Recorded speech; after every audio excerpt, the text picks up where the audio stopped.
मुख्यमंत्र्यांना मी तातडीने निवेदन देणार आहे आणि याच्या सगळ्या गोष्टी की 30 मेला ती रेड झाली होती.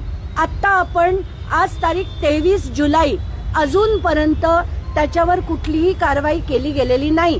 यांच्याकडे डॉक्युमेंट्स विचारले की त्या मालकाचे अग्रीमेंट जर असेल कदमांचं आणि त्या मालकाचं, तर मालकाचं नाव विचारलं त्यांना माहिती नाही.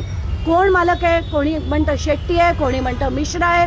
त्यांना विचारलं ते FIR चालतायत, म्हणजे कोण मालक आहे हे माहित नाही, त्यांचं डॉक्युमेंट जप्त केले का हे माहित नाही. इतकी मस्त चौकशी चालली आहे की तब्बल 2 महिने उलटून गेले. 30 मे ते 23 जुलै अजूनपर्यंत चौकशी कुठेही काहीही झालेली मला दिसत नाहीये. आता जे आयो होते ते जागेवर नव्हते, पण सिनियर PI ना या सगळ्या गोष्टी माहिती असायला हव्या होत्या.